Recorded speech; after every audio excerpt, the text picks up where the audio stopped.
화엄경 경제를 독송하겠습니다. 대방광불 화엄경 입법계품 대방광불 화엄경 입법계품 대방광불 화엄경 입법계품. 교재 65쪽을 펼치시기 바랍니다. 제가 2달 동안에 저 개인의 서문하고 그 다음에 화엄경이 만들어진 서문, 그걸 다 지난 시간으로 여러분에게 설명을 했습니다. 이 개인 서문은 아무것도 아닌데 지난번에 설명하는 가운데에 그 왕복서가 가장 그 대일경에 참 그 화엄경의 전체의 뜻이 왕복서에 다 담겨 있습니다. 그리고 또 그 왕복서를 보고도 또 만약에 화엄경의 뜻을 잘 모르면은 그 의상 스님의 그 화엄 일성 법궤도의 법성계문 7자로 된 30행 법성계의 그 뜻이도 다 화엄경이 어떤 거라는 게 뜻이 들어 있습니다.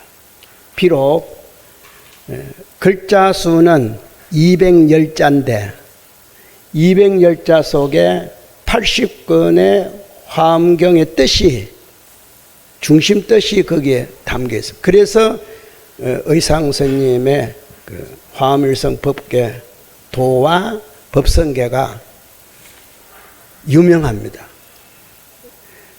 그 원효 스님의 신라에서 번역하고 글을 쓰고 토를 달고 여러 가지 한 그런 것 가운데에 그렇게 하신 그 경전 모든 논문 내용이 200여 종입니다.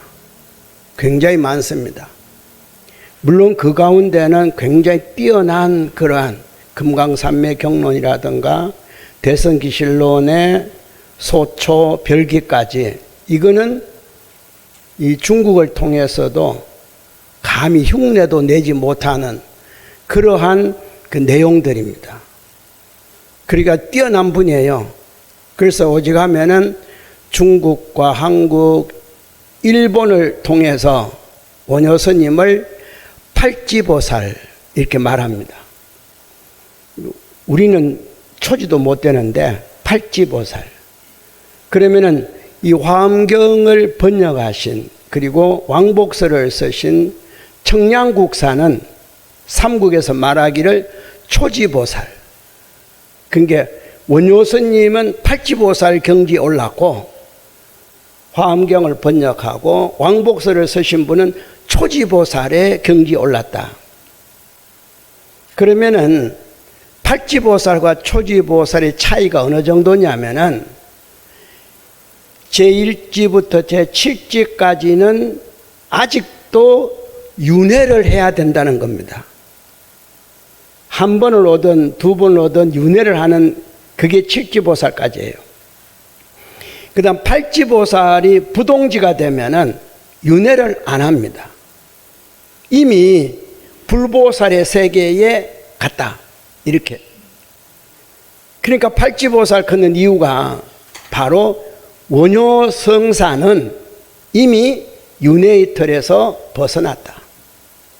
그러나 학문을 주로 한 혹은 왕복서 이렇게 화엄경을 이렇게 했지만 아직도 자녀가 남아 있어서 중생세계에 또 윤회를 해야 된다는 겁니다. 그러니까 격차가 이렇게 심한 거예요. 이제 거기에 비해서 원효 스님 말씀대로 원효 스님이 200여 종류의 책을 쓰고 번역하고 토를 다 했지만 중국에 가지도 않았어요. 그러나 의상 스님은 중국까지 갔습니다. 가서 지엄 스님의 법을 받은 거예요. 지엄 스님은 청량국사의 위에 스승입니다. 그 법을 받고 온 사람이 의상 스님이에요. 그런데 의상 스님의 화밀성 법계도는 그거 하나만 7자로 된 210자, 그게 30줄이죠. 그거 하나만 쓰고 법계도 회인도라고 하죠. 여러분들 말하면 이 책의 그 마지막 장에 그 중간 앞에 색깔 들어있는 그 보면은 마지막 녹색 부분에 들어있는 게 이게 해인도의 모습입니다. 이거 하나만 갖고도 지엄스님 그로부터 인가를 받은 겁니다. 그리고 신라로 넘어와서 전혀 글을 쓰지 않았어요. 의상스님은. 그래도 의상스님이 쓴 화엄일성법계 그림이나 이게 오늘날까지도 해인도라 그래가지고, 그리고 현교의 모든 불사의식에 법성계를 외웁니다. 법성계가 들어있어요. 연불문 속에. 그리고 특히 그 해인사의 국왕로 앞에 마당에는 이미 마당 자체에 이 법성 해인도가 그려져 있습니다. 바닥에. 그리고 3월 10일이 되면은 음력으로 팔만장경 책을 끄집어내어서 머리에 이고 그 마당에서 그 장경각에서부터 쭉 나와가지고 법성계도를 돌게 되어 있습니다. 이렇게 해서 이제 3세의 묵혀있는 여러분들의 업이 얼마나 많겠어요. 그 업이 소멸되고, 그냥 소멸되는 것이 아니라 경을 읽고 화엄 해인도를 돌므로 인해서 비로자나 부처님의 가피를 입어요. 우리로 말하면 가지를 입습니다. 그래서 해인사는 주불이 비로자나불이에요. 그러니까 비로자나불이 계시는 법당을 대적광전, 그러니까 석가모니 부처님은 대웅전이라고 그러잖아요. 영웅이 있는 거예요. 그게 어지간히 인간의 화신이고, 비로자나 부처님은 그런 게 아니라 대적광전. 그러니까 우리나라에 있는 모든 사찰마다 고요적자가 들어있는 정각이 있거들랑, 대적광전에도 무슨 있으면은 거기에 주불은 비로자나 불이라는 걸 아셔야 됩니다. 그래서 팔만장경이, 팔만대장이 석가모니 부처님의 설법이지만 결국은 그것은 중생을 위해서 설법이고, 실제로는 비로자나 부처님이 석가모니 부처님에게 가지를 해서 석가모니 부처님이 인간 세상의 방편으로 설한 경전이 84,000 경전이다. 그렇기 때문에 그 경전이 해인사에 있지만 역시 주불은 비로자나불이에요. 그러니까 장경각에도 비로자나불, 그리고 대적광전에도 비로자나불. 그래서 지난 시간 말씀드렸죠. 두 분이 신라 때 조성한 목불 상둥이 불이었다고. 그래서 그게 국보로 지정됐다고 제가 말씀을 드렸습니다.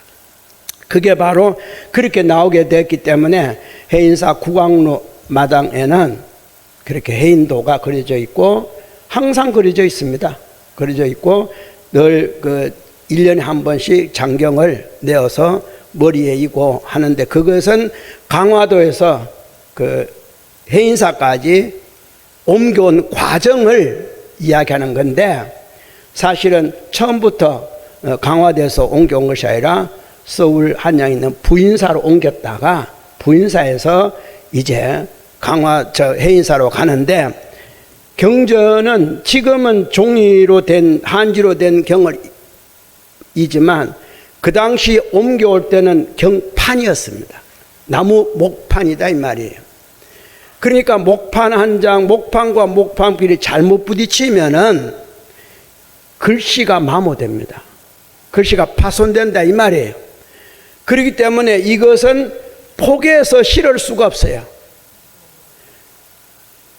81,340장이나 되는 그걸 8톤 트럭에 실으면은 한 60톤, 60대 분이에요. 지금이야 되지만 생각해 보세요. 고려 때 1000년 전에 그걸 옮긴다는 거, 이거는 상상이 안 돼요. 무슨 짐짝시들 싣고 갈 수도 없고. 그래서 나라에서 음영으로 하나마다 비단으로 하나씩 샀어요. 사서 그 고을에 81,340명을 동원을 해요. 한 판씩 이도록. 이렇게 동원해서 한꺼번에 거기까지 못 가잖아요. 그래서 예를 들어서 서울에서 수원까지만. 그러면 수원에서는 다시 81,400 동원돼서 그걸 이어받아서 또 천안까지 가든가. 이런 식으로 그저 하루 거리를 걸을 수 있을 만큼의 해서 들어간 곳이 바로 해인사예요. 그러니까 이 장경이 만들어진 것도 중요하지만 해인사에 보관하는 과정 역시 대단한 거예요. 그래서 보관을 해놓고 보니까 또 위험한 게 있어요. 불날 우려가 있잖아요. 그리고 목판이 상할 우려가 있어서 그런 것을 가장 안전된 기온을 찾은 게 해인사예요. 해인사 판고가 있는 곳은 해발 900m 위치예요. 해발 900m.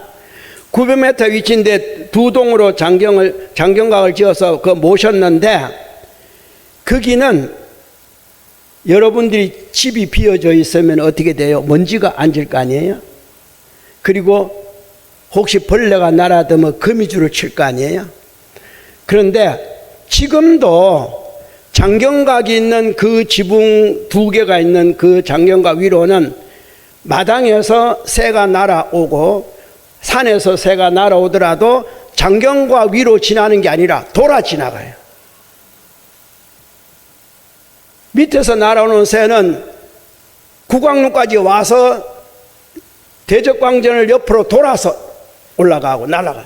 장경각 위로는 새가 나르지 않습니다. 경의 위력이에요. 여러분은 제가 지금 이야기처럼 이렇게 하고 있어서 그래요. 그리고 또 하나는 그 안에 거미줄이 없습니다. 그리고 창문이 이렇게 있는데 자세히 보면은 남쪽 창과 북쪽 창의 아래 위 크기가 틀립니다. 남쪽에도 아래와 위와 창이 있고 북쪽에도 아래와 위가 창이 있는데 이 아래 위 크기의 차이가 남부 다릅니다. 그거는 왜 그러냐면은 저절로 바람이 불어 들어오면은 순환을 해요. 그 안에서 남에서 들어오는 바람은 돌아서 다시 남으로 가고 북에서 들어오는 바람은 다시 돌아서 북으로 가요. 이렇게 순환이 되기 때문에 먼지가 일반 건물 빈집의 먼지가 만약에 1년을, 그게 10년을 앉을 먼지가 있다면은 그곳은 10년 앉을 먼지가 있는 게 아니라 10년이 지나도 그만한 먼지가 안 앉아요. 그러니까 일반 건물은 1년에 앉을 먼지 양이 있는데 장경각에는 10년 이상 동안 먼지를 털지 않아도 그 먼지만큼 쌓이질 않아요. 소통이 되니까. 그래서 오직하면은 얇은 종이를 갖고 누군가 시범을 해봤습니다. 아침에 그 장경각 안에 바닥에 종이를 놔뒀습니다. 그 이튿날 자고 오니까 그 종이가 밖에 나와 있어요. 이게 결국은 통한다는 겁니다. 그리고 그곳의 온도는 다른 지역보다도 10도 이상 낮고 높고 그래요. 그러니까 장경각 안에 들어가면은 한여름에도 24, 5도를 넘지를 않아요. 우리 36도 이렇게 가더라도 그 안에는 24, 5도를 넘지를 않아요. 겨울이 되면은 영하 17도, 20도 내려가죠. 그 안에는 영하로 내려가는 날이 드뭅니다. 같은 산에 있는데, 그러니까 그런 장소를 택한 사람이 조선조의 학조라는 스님이에요. 그 스님이 글에다가 그런 모습으로 장경각을 지은 겁니다. 그야말로 국보죠. 그래서 그거 역시 불안하대서 불타까 싶어서 해방된 이후에 70년도에 80년 그때 70년도에 국가에서 여기다만 둘 수 없으니까 밑에다가 같은 산이니까 장경각을 짓자 그래갖고 지어서 보관하려고 지었는데 그 건물 사용 못합니다. 왜? 습기가 차서 오히려 목판이 상해요. 그래서 오히려 그거는 다른 용도로 국가에서 지어는 줬지만 해인사에 건물이 있습니다. 옆에 지은 거 다른 용도로 사용해요. 그래서 결국은 옮기지 못하 그대로 뒀어요. 오직하면은 6.25 때는 거기에 폭격을 하려고 그랬지만 어때요? 우리나라 공군 중령되는 분이 나 그 폭격 못한다. 유명하잖아요. 그래서 나중에 불교에서 공로상까지 주고 그랬는데 그런 겁니다. 그렇게 우리나라 많은 전화가 있었지만 그곳에 있는 고려 때 옮겨진 조선 초초에 옮긴 그게 아직까지도 전혀 상하지 않은 것은 모든 전쟁을 피해갔다는 겁니다. 이게 부처님의 위력이에요. 우리는 한 세대에 살다 보니까 우리 여러분 살아봤자 100년이죠. 100년, 60년, 50년, 그리고 또 불법을 알았다는 시간은 100년 아니잖아요. 사는 중에 한 50년 알면 많이 알죠. 그 50년 아는 그 지식 갖고 지금 제 이야기가 통하겠습니까? 에이 웃꿈 같은 소리지 뭐 그런 말을 하냐고. 안 그러면은 우리 역사를 보세요. 전쟁이 얼마나 많았고 얼마나 많은 사원들이 파괴되고 얼마나 많은 비탑들이 쓰러지고 불상이 파괴됐는데 왜 고려 때 만들어진 장경은 그래 손실이 없을까요? 나무인데 습기라도 해야죠. 근데 좀이라도 먹어야 될 거 아닙니까? 나무인데. 그리고 누가 손때 묻은 것도 아니고 가만 놔뒀는데 물건은 손때가 묻으면 좀 오래 갑니다. 근데 가만 놔두면 어때요? 여러분 옷도 가만 놔두면 삭아요. 여러분 그릇도 가만 놔두면 빨리 부서져. 그렇죠? 가만 놔뒀는데도 그거는 지금 제가 설명하는 것은 30년 40년 불교를 믿고 일생을 이 땅에 지금 살았다 하더라도 이 말이 안 통하는 것 같아요. 그러나 역사는 물건은 그대로 남아있잖아요. 그 힘은 대단하잖아요. 조선조의 불교 억불 정책을 당해서 성녀들이 성 샀는 데 가고 술 빚는 데 뭐 누룩 만들고 이런 것 했지만 그거는 손을 못 댔잖아요. 일본에서 그걸 가져가려고 얼마나 애를 썼겠어요. 그래서 일본에서 그걸 가져가려고 36년 때 어떻게 했습니까? 이제 가져가겠다 이거죠. 가져가는데 한 가지 중요한 거는 여길 지키는 스님이 한 분 있다 이거죠. 일본의 철천지 원수 사명대사. 그게 홍제암에 비석이 있습니다. 그러니까 우선 저걸 가져가려면은 혹시 모르니까 사명대사가 워낙 신통이 있다니까 겁이 나서 사명스님부터 없애야겠다. 뭘? 비석을. 그래서 일본의 어떤 분이 합천군수라 그래요. 일본 사람을 시켜서 비석을 총으로 쏴서 부사 넘어뜨리라. 그래서 결국은 총으로 쏴요. 그래서 네토막 무너져 버립니다. 비석이. 그리고 그분은 총으로 쏜 그분은 그 사원을 내려가기도 전에 죽어요. 살겠어요? 그리고 협천군에 있는 군수는 어떻게 했어요? 갑자기 미친 짓을 하는 거예요. 그러니까 어떻게 됐어요? 놀래가지고 이거는 가져가지도 못하고 오히려 비석 건드렸다가 그래서 다시 그 군수가 비석을 세워줍니다. 그래서 홍제암에 가면은 사명대사비가 2개가 있어요. 하나는 다시 무너졌지만 갖다 맞춰놓은 거, 하나는 새로 세워준 거. 여러분 근데 가시면 그걸 보셔야 돼요. 이게 다 누구의 힘이겠어요? 부처님의 보이지 않는 힘이에요.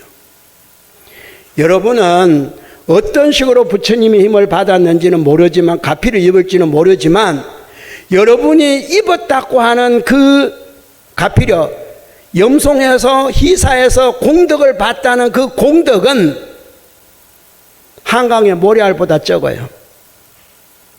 진짜 부처님의 공덕은 계속 나옵니다만 불가사의합니다. 한강에 모래알 하나 주워갖고 이게 세상 천지 다 있느냐? 여러분 염송 좀 하고 희사 좀 해서 이루어진 서원이 다 이루어진 거냐? 이게 다인 것이냐? 이거는 흔히들 조족지혈이죠. 세 발의 피지. 그러면서도 어때요? 또 하다가 안 되면 의심은 혼자 하고 비방은 또 혼자 하고, 아이고 부처님 믿어도 그렇고 안 믿어, 참 얼마만큼 가피력을 입었길래 그렇게 당당하게 말할 수 있냐고. 염송에도 묘덕 없더라 말할 수 있는 사람, 희사에도 공덕이 없다고 말할 수 있는 사람, 얼마나 믿고 얼마나 희사했길래. 부처님은 과거생에, 실달태지 않은 과거생에 자기 몸도 보셨어요. 자기 부인도 보셨어요. 자기 아들도 보셨습니다. 근데 여러분은 뭘 보시하셨어요? 여러분 재산 몽땅 다 한 일은 아무도 없잖아요, 여기에. 오늘 여러분 주머니 속에 있는 그 돈의 다도 아니고, 그 중에 교통비 빼놓고, 뭘 빼놓고, 갈 때 장 볼 거 빼놓고 희사하셨지. 내가 비록 다 보시하고, 아니 지금 지닌 것만, 물건만 다 보시하고 내가 나갈 때 걸어가는 일이 있어도 하고 보시한 사람 있으면 손 들어봐요. 그렇게 안 하잖아요. 그러면서 어떻게 부처님 공덕이 있다 없다 뭐 가필, 지금 제가 이 말씀을 드리는 것은 도대체 부처님은 무엇을 깨달았길래, 도대체 깨달음이 무엇이길래 2500년이 지났는데 아무것도 아닌 경판 하나가 강화도에서 16년 동안 만들어지면서, 그 만들어질 때 좋을 때 만들어진 거 아닙니다. 몽고가 쳐들어와갖고 나라가 개성에서 강화도로 피난 갔을 때예요. 즉 나라 임금이 고려의 모든 그런 게 어디로 갔습니까? 몽고병 쫓겨가지고 강화도에 피난 간 겁니다. 피난가 있을 때 그때의 피난지에서 그 전쟁 사이에 부처님 이 나라를 지켜주십시오. 그래서 임금과 백성이 마음을 모아서 이제 부처님 뜻을 글로 새기겠습니다 하고 목판을 세인 거잖아요. 근데 글을 쓰더라도 여러분이 오래 쓴 글씨하고 10년 뒤에 쓴 글씨하고 글씨체가 똑같겠습니까? 인쇄물이야. 한번 해놓으면은 앞만 찍어도 같은 게 나오지만 그때만 해도 직접 글을 썼습니다. 근데 84,000경전의 글을 쓰려면은 한 사람이 쓸 수 있는 게 아니라 200명의 사경생이 썼다 그래요. 먼저 사경 교육을 받아. 그리고 200명이 쓰는데 그 글씨체는 구양수체예요. 중국 3대체가 있잖아요. 저수량, 안진경, 구양수체가 있는데 그게 구양수체예요. 깎은 듯이 쓰는 거. 그게 200명이 쓰는데 첫 번째 선, 그리고 16년 동안 만들어지니까 처음부터는 나무를 자르고 어쩌고 삶고 뭐 했겠죠. 자작나무를. 근데 글은 계속 썼을 거 아닙니까? 썼는데 글씨체가 똑같아요. 내가 쓴 것도 아니고 200명의 글씨체가 몇 년 동안 썼는데도 글씨체가 똑같아요. 이게 장경각입니다. 장경각에 있는 경판이에요. 그걸 이제 판에다 놓고 조각 새길 거 아닙니까? 새기는데도 똑같아요. 야, 조각가는 혼자 새깁니까? 얼마나 많은 조각가가 그 글을 파는데, 물론 글씨 모양으로 파지만 똑같아요. 이것이 희귀한 겁니다. 왜? 부처님의 마음을 여기다가 담고 내가 부처가 되고 이제 그게 가지라는 거예요. 그러니까 글 쓴 사람이 조각한 사람은 마음은 다 뭐겠어요? 그게 불이야. 내가 비로자나 부리고 내가 석가모니 부리고 내가 금강살타고 다 나야 나. 그 마음으로 그래서 몽고병이 물러가는 겁니다. 우리가 강화도까지 갔으면 끝이죠. 고려라는 나라는. 그런데 어째서 고려가 그대로 이어지고 다시 흥왕하겠어요. 물론 그 뒤에 또 100년이 지난 뒤에 이제 원나라에 의해서 또 짓밟혀서 결국 원나라 공주 들어오고 난리잖아요. 그래도 불교는 안 건들잖아요. 이러한 위력이 있습니다. 그래서 장경판 가운데에 그야말로 판이 똑같다는 거. 크기고 뭐고 글씨체가 같다는 거. 대단한 거예요. 여러분은 경전 하나 한문 제대로 안 쓰시잖아요. 지금 벌써 3, 4 지금 5월달 들었었는데 대방광 화엄경 한글이든 한문이든 여러분 메모지에 쓰신 분 대방광불 화엄경 이렇게 안 썼죠? 에이고 그러니까 지니고 다니는 것은 마음에 들고 다 있어. 내 몸도 아니면 다 있어. 제가 이렇게 왜 번역을 해봤겠습니까? 옛날 분이 그랬다는데 나도 한 글자 한 글자를 보고 한번 해보자. 그래도 저는 초지도 아니고 팔지도 아니고 아직 십지에 들어가기도 못하고 아라한도 못되고 성문도 못되고 그냥 해정이에요. 이렇게 하는데도 다행히도 금생에 잘해서 다음에 불가에라도 태어났으면은 저 불가가 뭡니까? 부처님 믿는 부처님 집안만 태어나도 좋은데 내가 그까지 바라는 게 아니라 부처님을 믿는 집안에라도 태어났으면은 그게 불가에 태어나는 것 희초잖아요. 부처님 문중 석가에 태어나는 것이 아니라 그래서 인도는 여기 나중에 나옵니다만 석가라는 성만 가져도 지금도 존경받아요. 네팔에 가면은 그죠? 9살부터 16세까지 여인 하나 모시죠. 그 여인은 반드시 석가족이어야 됩니다. 다른 집안이 아니에요. 그래서 여인을 신으로 모셔다가 그 여인이 여자라는 표시가 나면은 그 월경이라 그러죠.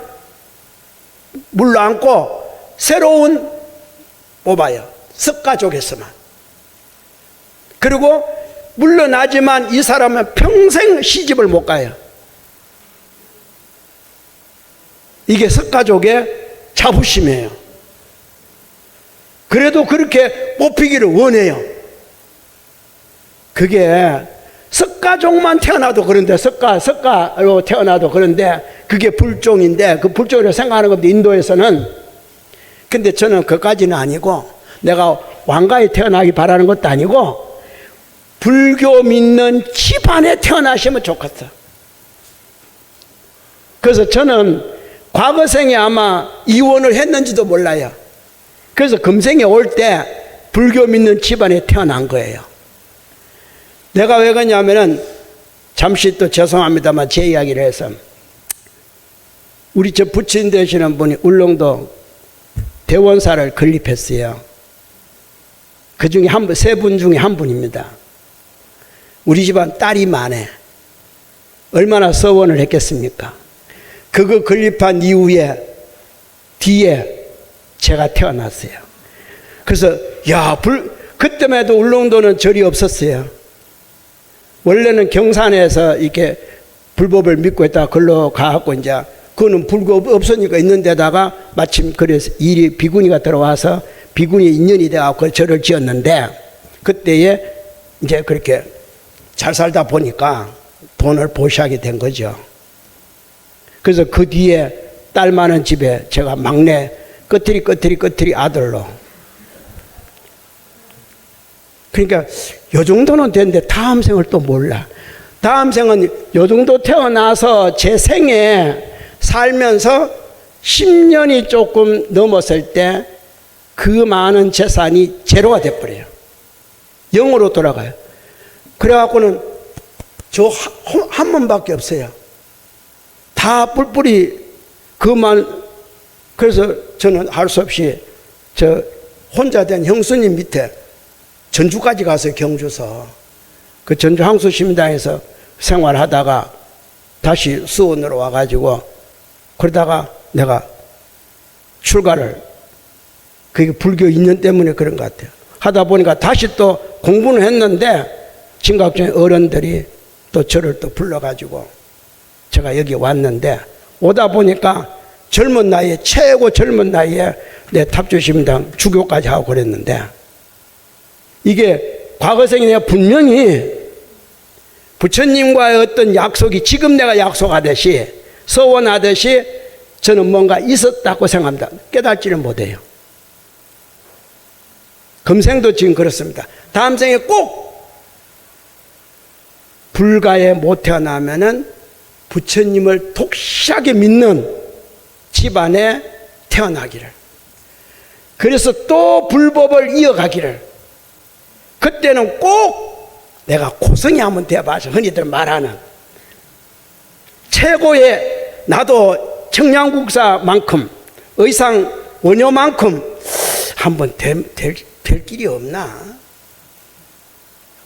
이 생각합니다. 그게 제 원이에요. 그래서 유독 제가 밀교에 들어와서 저는 석가모니 부처님을 믿는다는 것보다는 저는 비로자나불을 믿습니다. 그래서 저는 비로자나불이 좋아요. 대신 비로자나불은 형상이 없습니다. 올 때는. 그래서 오늘은 이제 여러분 65쪽 여기 이제 비로소 어떻게 돼서 이래 됐나 해서 이제 들어갑니다. 한번 먼저 경구를 읽겠습니다. 이때까지 서분만 했고 제 서분도 다 끝났으니까 이제 경으로 들어갑니다. 번역본을 보겠습니다. 65쪽 대방광골 화엄경 입법계품, 제가 이렇게 번역했으니까 제 이름 있습니다. 저때에 세종께서 신라불국 서다림 급고독원 대장엄중각 강당에 보살마살 500임과 함께 하셨다. 이게 나오는데 이 부분 때문에 여기서는 모든 경전을 보면은 부처님이 한때에, 그죠? 여시아문부터 먼저 나와서 부처님이 한때에 어느 곳에서 누구와 더불어 무엇을 말씀하셨다 이렇게 나오는 게 있는데, 여기는 39품이기 때문에 여시아문이 없습니다. 그런데 모든 경전에는 무조건 책장을 딱 넘기면은 여시아문이 첫 구절이에요. 나는 이와 같이 들었다. 이게 모든 경전의 그거예요. 그런데 이 여시아문이 모든 경전에 한 번 딱 들어있어요. 첫 장에. 그런데 화엄경에는 여시아문이 3번 들어있습니다. 이게 다른 경전과 다른 거예요. 그러면서도 39품에는 또 안 들었어. 안 들어오고 곧바로 넘어갑니다. 그러니까 앞에, 화엄경 앞에 그걸 봐야 되는데, 제가 나눠드린 책, 이 책 보면은 서분 19쪽을 한번 잠시 한번 뒤로 가셔서, 그럼 앞으로 도로 배운 대로 도로 가셔서 19쪽을 한번 펴보십니다. 19쪽. 펴었어요? 예. 19쪽의 제 위에 보면은 세 번째 줄, 오이 법문은 이게 화엄경이 5분류로 성격이 나눠져 있습니다. 80권이다 되다 보니까 그래서 그걸 오이 법문이라 그래. 근데 법문이 물론 우리는 오이 법문을 다 못 배웁니다. 마지막 제5 입법계품을 배우는 거예요. 앞에 1, 2, 3, 4는 여기서는 도저히 다룰 수가 없어. 이 시간으로는. 그리고 여러분은 이걸 다뤄봐도 잘 몰라. 그러니까 다만 여기서는 그냥 1위, 2위, 3위, 4위는 제가 이렇게 서문에 참고로 놔두고 이제 마지막 5위 그만 여러분하고 이제 다룰 건데 1, 2, 3위에 똑같이 이게 시성정각이라는 말이 들어갑니다. 제가 칠판에 써놨죠. 84,000 경전 가운데에 84,000 경전 가운데에 부처님이 직접 비로소 정각을 이루었다, 깨달음을 얻었다는 이 용어는 없습니다. 84,000 경전 속에 없습니다. 화엄경에만 비로소 깨달음을 얻었다 이렇게 나옵니다. 여러분 건강경이든 다른 어떤 경이든 대일경에도 없습니다. 깨달았단 말은 경전 속에 없습니다. 그냥 바로 부처님이 어떻게 해서 모든 대중에 모여갖고 뭘 했네 이렇게만 돼 있지. 그러니까 주로 보면은 경전을 보면은 여시아문 일시에 그 나오죠. 여시아문 일시 불제 마갈타구 그렇게 나오죠. 불제 마갈타구 아란냐 법보리장중 요런 스타일은 다 나옵니다. 근데 여기서 고담 시성정각 요 부분은 일반 어떤 경전에도 없다는 겁니다. 그러니까 부처님 경전을 봐고 부처님이 깨달았다는 말이 없어요. 화엄경에만 있어요. 그래서 화엄경으로부터 비로소 일체의 모든 경전이 나오게 된다고 제가 서두에 말씀드린 이유가 이겁니다. 그러니까 천태지자선사 같은 분도 아함을 설하기 전에 바라나시에서 아함을 설하기 전에 먼저 3-7일 화엄을 설했다고 나옵니다. 어디서? 보더가야에서, 보리수 아래에서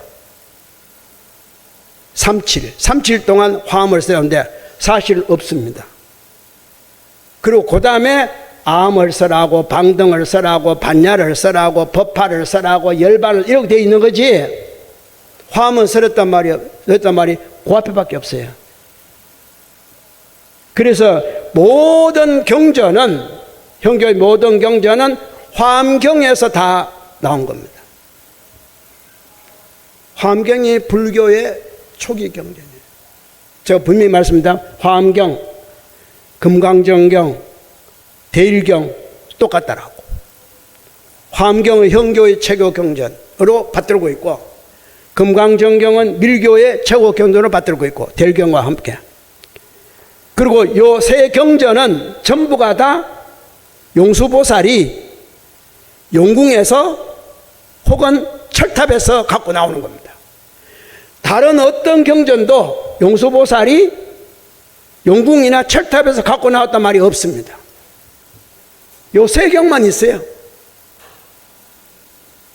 그러니까 이 세 경이 나옴으로 인해서 여기서부터 파생되는 게 84,000 경전이야. 여기서 파생되는 게 밀교의 제경전이야. 그것도 금강정경 가운데에 금강정경이 얼마나 많은지, 화엄경이 얼마나 많은지, 대일경이 얼마나 많은지, 그게 바로 삼천대천 세계만큼 많고 개송은 수없이 많고 우리는 39품밖에 없는데 단어품도 엄청나게 많고 이게 법의항본이라고 그래요. 상상할 수가 없는 자연 자체의 경전이다 이 말이에요. 이게 대본이에요. 그 다음에 요중에 중본이 이게 또 팔만 엄청나게 또 많아. 근데 이 중본도 못 갖고 나왔어. 하본 가운데에 하본이 10만 송으로 되어 있는데 겨우 하본 좀 가니까 이제 10만 송이라 그래. 10만 송인데 10만 송도 다 못해. 그래서 화엄경은 그 중에 4,000송, 3,500송 그래 갖고 왔다 그래요. 그게 4,000송 갖고 온 게 이게 80화엄이야. 금강정경은 마찬가지예요. 금강정경은 얼마나 많은지 앞에 말씀은 똑같고 그 중에 10만 송 갖고 나왔는데 10만 송 가운데에 한 품만 갖고 나온 거예요. 한 품. 10만 송도 다 못 갖고 왔어. 한 품이 대만다라 의계품이에요. 그게 30권 금강정경, 3권 금강정경, 몇 권 정강경 다 그렇게 나오는 거예요. 밀교의 모든 경전이 다 그겁니다. 그러니까 여러분은 너무 불교에 대해서 우물한 개구리라. 제가 여러분 비하하는 건 아닙니다. 여러분 사실 그러니까 앞에도 제가 뭐 공덕에 대해서 말씀드렸습니다만은 공덕을 말씀드릴 때 염송 보시를 말씀드렸지만 여러분이 한 염송 보시는 염송 보시도 아니야. 그냥 여러분 마음에 그냥 군소리 잔소리지. 그저 잠시 잠 오는 시간을 뺏어가지고 그냥 어머니 몇 분 불렀고 불러봤자 하루 24시간 부른 것도 아니고 1년은 놔두고 하루만 이야기 하루만 하루 24시간 부른 사람이 염송 손 들어봐. 어느 날이든지 1년이 365일 중에 하루 24시간 불러본 사람 손 들어봐요. 그러면 1년 말고 10년 가운데 여러분 한 30년 믿은 분 있죠? 30년 믿으면은 1년에 365일 그때 얼마요? 만일 가운데에 그 중에 하루 24시간 염송해 본 사람 손 들어봐. 없잖아. 그러면서 뭘 믿음이 어떻고 뭐 모득이 어떻고 이런 희사는 놔두고 앞에 이야기했으니까. 그러니까 8만 장경이 저렇게 많은데도 흔히들 그러잖아요. 타종교를 말해서 죄송합니다만은 예수 그리스도는 3년간 머물러서 예수가 돼가지고 그렇죠? 그리고는 십자가에 못 박혀 3년 부처님은 45년이라 그래. 혹은 50년 49년이라 그래. 근데 그 게임이 되겠어요? 그러니까 기껏 해봤자 사랑소리 하나밖에 못해. 내가 타종 비방하는 거 아닙니다. 왜? 그것도 힘드니까. 솔직히 말해서 여러분 그것도 평생 못해요. 사랑도. 아이고 사랑을 마음 놓고 나누시자고 부부를 맺어줬는데도 아침 저녁으로 변해. 물어볼 것도 없잖아. 아니 사랑을 마음대로 나누시자고 부부로 맺어줬는데도 그게 아침 저녁 조석 변해가지고 그게 나중에 죽을 때쯤 되니까 난 다시는 저런 부인 저런 남편 안 만나. 그래 놓고 뭘 사랑을 한다고. 말도 안 되는. 주어진 것 한 생도 못하면 한 생도 나오나가 100년도 어려우면서도 뭐 1000년을 살 같지 않. 그러니까 이 띨띨이더라. 그러니까 마지막에 띠리띠리 그러고 있는 거예요. 그 해필이 왜 후렴이 왜 그걸 넣었겠어요? 야 이 띨띨이더라.